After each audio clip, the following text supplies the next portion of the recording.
वापस लो। राष्ट्रीय पॉलिसी वापस करनी होगी।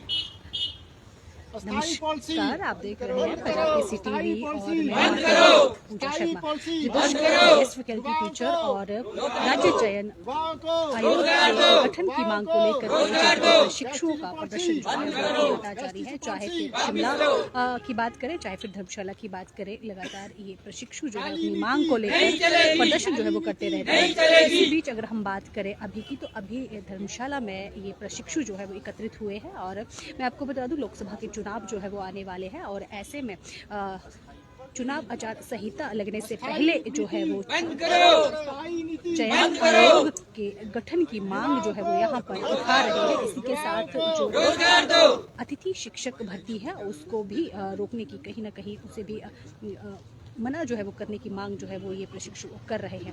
फिलहाल जानने की कोशिश करते हैं कि क्या आगामी रणनीति इनकी रहने वाली है, क्या ये शिमला के लिए भी कुछ जो है वो अपनी मांगों को लेकर के करने वाले हैं। सर, क्या नाम है आपका? मेरा नाम मैम रोहित रमन टेक्टा है।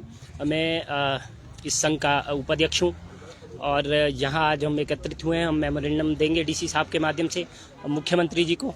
तो हमारी जो प्रमुख रूप से जो मांगे हैं, एक तो राज्य चयन आयोग का गठन जल्द से जल्द किया जाए और दूसरी जो हमारी प्रमुख मांग रहेगी वो जेबीटी और टीजीटी का जो कमीशन है, जो रिक्विजिशन पीएससी को गई है, तो हम चाहते हैं कि सरकार इसकी सुध लें और जल्द से जल्द कमीशन करवाएं और जल्द से जल्द हमारा कमीशन हो और जो हमारे पेंडिंग रिजल्ट है, चाहे बैच वाइज के हैं, चाहे और किसी पोस्ट के हैं, वो भी जल्द से जल्द निकाले जाए। बात करेंगे टीचर की, तो कहीं ना कहीं सरकार ने जो है उस पर रोक लगाई है, क्या कहना चाहिए? जी, सरकार ने अभी रोक लगाई है वो ऑरली है, मुखजुबानी है, अभी मौखिक रूप से है। हम चाहते हैं कि लिखित रूप से इस पे वो रोक लगाए और इस पॉलिसी को वापस करें। ऐसा नहीं है कि हम अभी जहाँ एजिटेशन के लिए आए हैं, हम उस टाइम भी एजिटेशन के लिए आएंगे। अगर आप ये सोच रहे हैं, सरकार को आपके चैनल के माध्यम से बताना चाहते हैं, अगर सरकार ये सोच रही है कि ये पॉलिसी हम कुछ दिन के लिए स्थगित करके फिर कुछ दिनों के बाद या कुछ महीनों के बाद इसको इम्प्लीमेंट करने की कोशिश करेंगे, तो ऐसा नहीं होने देंगे। हम अभी से ही ये प्रमुखता के साथ अपनी बात कह रहे हैं कि इस पॉलिसी को आपको वापस लेना ही होगा। अगर आप नहीं लेंगे तो हम इसी तरीके से एजिटेशन करेंगे।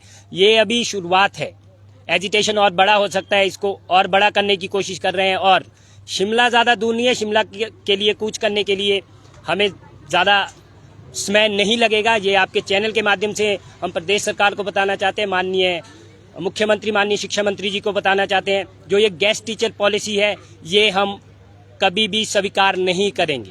प्रदेश के जितना भी बेरोजगार प्रशिक्षित अध्यापक है, जो हमारा संघ है, वो बिल्कुल भी इसको स्वीकार नहीं करेगा, अभी भी नहीं और बाद में भी नहीं। और मौखिक रूप से जो आप वादे कर रहे हैं, जिस तरीके से आप प्रेस वार्ता में कह रहे हैं, मौखिक रूप से हम किसी भी बात पे भरोसा नहीं करेंगे। जब तक लिखित रूप में ये पॉलिसी वापस नहीं होती है, तब तक हम एजिटेशन ही करेंगे और नारेबाजी ही। राज्य चयन आयोग की भी गठन की भी मांग आप लोग कर रहे हैं, क्या पूरा? देखिए, राज्य चयन आयोग के लिए कल माननीय शिक्षा मंत्री जी ने भी प्रेस वार्ता में कहा है कि राज्य चयन आयोग को बनने के लिए समय लगेगा। कितना समय लगेगा? 13-14 मंथ हो चुके हैं और कितना समय लगेगा? 5 सालें अगर निकल जाएगी, राज्य चयन आयोग नहीं बनेगा, तो 5 सालों तक प्रदेश का बेरोजगार युवा करेगा क्या? मैं ये नहीं कह रहा हूँ कि ये सिर्फ जेबीटी टीजीटी जो भावी अध्यापक है ये उनका मुद्दा है। राज्य चयन आयोग का गठन पूरे प्रदेश के बेरोजगार युवाओं का मुद्दा है। 9 लाख बेरोजगार युवा है आपके प्रदेश में, उन सभी का ये मुद्दा है। राज्य चयन आयोग डिफरेंट विभाग की जो भर्तियां करता है, जो वो एग्जाम कंडक्ट करता है, तो जब तक राज्य चयन आयोग बनेगा नहीं तो एग्जाम होंगे नहीं। एग्जाम नहीं होंगे तो भर्तियां कैसे होंगी? भर्तियां फिर वैसे होंगी, आप वन मित्तर बना देंगे, मेरिट पे टीचर रख लेंगे या बैकडोर एंट्री से किसी विभाग में लगा देंगे, चलो ठीक है, मेरिट के हिसाब से हम कर देंगे। वो आप दूसरे विभागों में करें, जिसमें भी करें, वो आपका इशू है। हम नहीं कहते हैं कि दूसरे विभागों के, बट शिक्षा विभाग में हम इस तरीके की भर्तियां नहीं होने देंगे। और राज्य चयन आयोग का गठन वो प्रमुख हमारी मांग है। ये हमने मेमोरेंडम में भी अपने लिखा है और इसके ऊपर हम काम भी कर रहे हैं और एजिटेशन के लिए भी तैयार है। क्योंकि लोकसभा के चुनाव भी आने वाले हैं, तो ऐसे में क्या मांग जो है वो रहेगी? चुनाव आचार संहिता भी लगनी है, तो इससे पहले जो है वो नोटिफिकेशन जारी कर दी जाए, क्या कहना चाहिए? जी, हम चाहते हैं कि कोड ऑफ कंडक्ट से पहले नोटिफिकेशन जारी हो, पर लग नहीं रहा है, पॉसिबिलिटीज ऐसी नहीं बन रही है। अभी पीएससी का ही रिप्लाई नहीं आया है रिक्विजिशन पर।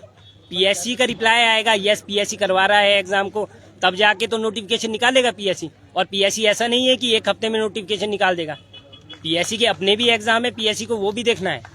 हमारे एग्जाम के लिए नोटिफिकेशन कैसे निकलेगी वो तो हमारे पॉलिसी मेकर सोचें, इस पे हमने नहीं सोचना है। हम तो चाहते हैं कि कोड ऑफ कंडक्ट से पहले ही नोटिफिकेशन हो। ठीक है, अगर कोड ऑफ कंडक्ट के बीच में नोटिफिकेशन होती है, ऑटोनोमस बॉडी कोई भी नोटिफिकेशन निकालती है, तो उसमें भी कोई प्रॉब्लम नहीं है। हम ये नहीं कह रहे कि आप 1 मंथ के अंदर कर दो और 1 मंथ के अंदर ही एग्जाम कंडक्ट करवा दो। टाइम लगेगा, आप समय लीजिए, कोई इशू नहीं है, पर आप काम कीजिए। सिर्फ आप मीडिया के सामने आके ये मत कहिए कि भर्तियां हो रही है। पिछले 1 साल से हम भी सुन रहे हैं 21,000 भर्तियां हुई, और इसी पुलिस ग्राउंड पे ही आपने 1 साल अपना व्यवस्था परिवर्तन का सेलिब्रेट किया था। हमने इतने रोजगार दिए। ऑन पेपर एक भी बच्चे को स्थायी नौकरी नहीं मिली है। आपके चैनल के माध्यम से मैं ये प्रदेश सरकार को बताना चाहता हूँ, ऑन पेपर एक बच्चे को कहीं स्थायी नौकरी आपने दी है तो हमें बताएं। इतना समय हो गया है, क्या लगता है कि चयन आयोग का गठन जो है वो सरकार नहीं कर पा रही है, क्या बड़ी वजह हो सकती है? देखिए, वो वजह तो शिक्षा मंत्री जी बता सकते हैं, माननीय शिक्षा मंत्री बता सकते हैं, माननीय मुख्यमंत्री जी बता सकते हैं कि किस वजह से। जी, हमारी मुलाकात उनसे हुई थी। वो कहते हैं कि हाँ, हम जल्द से जल्द इसके ऊपर काम करने के लिए तैयार है, पर राज्य चयन आयोग को बनने के लिए अभी देखिए उसकी नोटिफिकेशन हो चुकी है, पर फंक्शनिंग के लिए टाइम लगता है।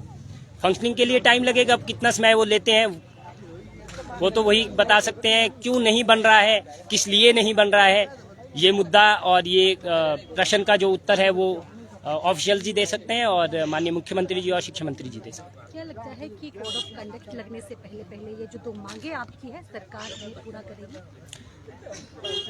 देखिए, हम ये नहीं कह सकते कि पूरा करेगी, हम पूरा करवाएंगे। हम तब तक एजिटेशन करेंगे जब तक कि हमारी मांगों को पूरा नहीं किया जाता है, और हम ये करवा के छोड़ेंगे। हमने ये ठान के रखा है। जितने भी हमारे प्रदेश के बेरोजगार साथी हैं सारे जुड़े हैं संगठन के साथ, और हमारी समय पर हमारी बैठक भी होती रहती है। तो अभी हमारी 2 दिन पहले भी धर्मशाला में बैठक हुई थी। तो हमारी प्रमुख मांगे 2-3 ही है और बिल्कुल जायज़ मांगे हैं। हम चाहते हैं कि प्रदेश सरकार हमारी मांगों को जल्द से जल्द पूरा करे। जानना चाहेंगे क्योंकि चुनाव भी है लोकसभा के, तो क्या असर जो है वो इस बार इन चुनावों पर पड़ता है? क्योंकि युवा जो है, चाहे शिमला की बात कर ले, धर्मशाला की बात कर ले, सड़कों पर ही है। बिल्कुल, ये मैम पूरे प्रदेश के युवा सड़कों पे। मुझे ये समझ नहीं आता है क्या प्रदेश सरकार को हमारे जो इमोशंस है वो नहीं दिख रहे हैं। हम युवा क्यों सड़कों पे हैं?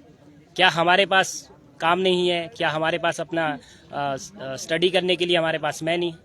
सब कुछ है। हमें इसीलिए उतरना पड़ रहा है कि भर्तियां नहीं हो रही है, बेरोजगारी ऐसी है जिसलिए आपको सत्ता में बिठाया था, आप वो काम नहीं कर रहे हैं। और आने वाले चुनाव पे इसका इफेक्ट होगा, बिल्कुल जरूर होगा। अगर हमारी मांगे पूरी नहीं होती है तो हम तो इफेक्ट करेंगे। 9 लाख जो युवा है, 9 लाख युवा नहीं है, वो 9 लाख घर है। 9 लाख घर क्यों नहीं इफेक्ट करेंगे? लोकसभा चुनाव को इफेक्ट करेंगे, बिल्कुल करेंगे, अगर हमारी मांगों को पूरा नहीं किया जाता। Thank you.